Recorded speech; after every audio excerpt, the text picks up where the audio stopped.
तो हेलो मेरे प्यारे दोस्तों, आज के वीडियो क्लास 10th के सभी छात्रों के लिए बहुत ही महत्वपूर्ण होने वाली है।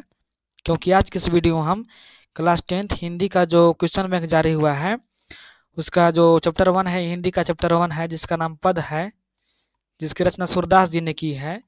तो जो पद से रिलेटेड जितना भी इम्पोर्टेंट क्वेश्चन होने वाला है ऑब्जेक्टिव, उसका सारा सोल्यूशन करने वाले हैं। तो वीडियो के अंत तक बने रहेगा, यह वीडियो काफ़ी महत्वपूर्ण होने वाली है। तो हम लोग चलते हैं पहला चैप्टर की ओर, और जिसका नाम पद है। आप लोग देख सकते हैं पहला अध्याय जिसका नाम पद है, जिसकी रचना सूरदास जी ने की है। तो दोस्तों, हम लोग पहला क्वेश्चन की ओर जाने से पहले हम लोग कवि परिचय देख लेते हैं, ताकि कवि परिचय से कोई भी क्वेश्चन आए तो आप लोग उसको छोड़ के नहीं, बल्कि क्वेश्चन को बना के आना है एग्जाम सेंटर में।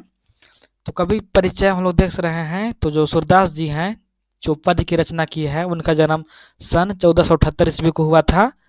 और जो सूरदास जी हैं, उनका जन्म स्थान एक किंवदंती के अनुसार माना जाता है कि उनका जो जन्म हुआ था वो मथुरा के निकट रुनकता या रेणुका क्षेत्र में हुआ था। वहीं दूसरी किंवदंती के अनुसार माना जाता है जो सूरदास जी का जन्म हुआ था वो दिल्ली के पास से ही नामक स्थान पर हुआ था। तो दोस्तों, सूरदास जी के जन्म स्थान उतना महत्वपूर्ण नहीं होने वाला है, तो इसको आप लोग याद नहीं भी करेंगे तो चलेगा। सूरदास जी के गुरु का नाम वल्लभाचार्य है। सूरदास जी के गुरु का नाम क्या है? वल्लभाचार्य है।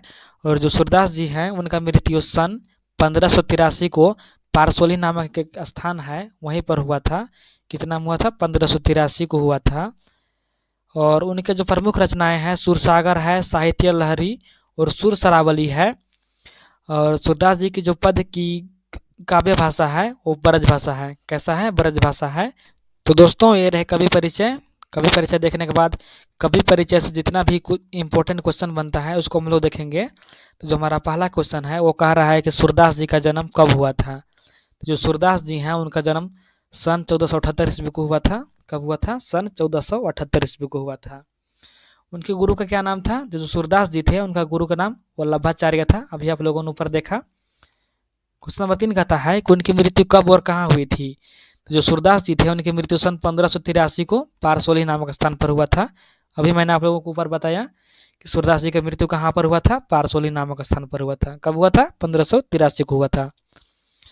क्वेश्चन नंबर 4 कहता है कि उनकी काव्य की भाषा क्या थी। जो सूरदास जी थे, उनकी काव्य भाषा ब्रज भाषा था। कौन भाषा था? ब्रज भाषा था। क्वेश्चन नंबर 5 कहता है कि उनके काव्य में किन रसों का निखरा हुआ स्वरूप है। जो उनका काव्य है वात्सल्य और श्रृंगार का निखरा हुआ स्वरूप है।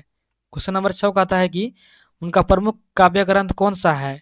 तो जो सूरदास जी हैं, उनका प्रमुख काव्य ग्रंथ सुरसागर है। कौन है? सुरसागर है।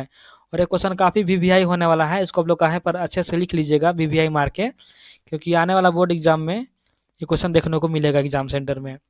तो दोस्तों, ये रहे कवि परिचय से कुछ महत्वपूर्ण क्वेश्चन। तो दोस्तों, अब हम लोग चलते हैं पाठ्य प्रश्न की ओर। और पाठ्य प्रश्न से जो पहला क्वेश्चन है वो है कि गोपियां किसके प्रेम में आसक्त हो गई थी। तो जो गोपियां थे वो श्री कृष्ण जी के प्रेम में आसक्त हो गई थी। किनके प्रेम में? श्री कृष्ण जी के प्रेम में आसक्त हो गई थी। अगला क्वेश्चन, क्वेश्चन नंबर 2 कहता है कि गोपियां कृष्ण के प्रति कैसा भावना रखती थी। तो जो गोपियां थे वो हमारे कृष्ण जी के प्रति प्रेम की भावना रखते थे। कैसा भावना रखते थे? प्रेम की, प्यार की भावना रखते थे। अगला क्वेश्चन, क्वेश्चन नंबर 3 कहता है कि कवि के अनुसार गोपियां का स्वभाव कैसा था। तो जो कवि जी कहते हैं वो कहते हैं कि गोपियां का जो स्वभाव था वो भोली था। कैसा था? भोली था। क्वेश्चन नंबर 4 कि गोपियों को छोड़कर कृष्ण कहाँ चले गए थे। तो जो श्री कृष्ण जी थे, गोपियों को छोड़कर मथुरा चले गए थे।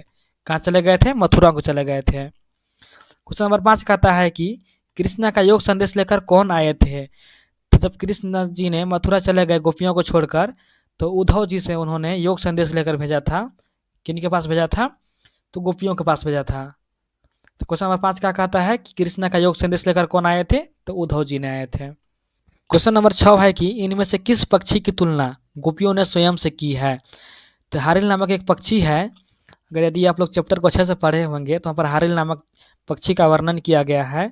जो हारिल नामक पक्षी है उसका जो गोपियाँ लोग हैं उसका तुलना स्वयं से की है। किस पक्षी से किया है? हारिल नामक पक्षी से तुलना गोपियों ने स्वयं को की है। अगला क्वेश्चन, क्वेश्चन नंबर 7 कहता है कि उद्धव कृष्ण का कौन सा संदेश लेकर आए थे। तो जो उद्धव जी थे वो कृष्णा का योग संदेश लेकर आए थे। कौन संदेश लेकर आए थे? योग संदेश लेकर आए थे। आप लोग यहाँ पर देख सकते होंगे, राइट आंसर योग संदेश है।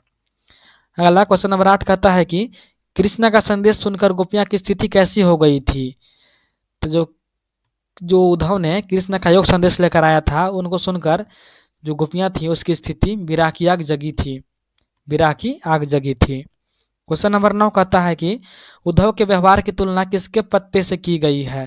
तो जो उद्धव है, जो श्री कृष्ण का योग संदेश लेकर आए थे, उसका जो व्यवहार है उसकी तुलना कमल के पत्ते से की गई है। किससे की गई है?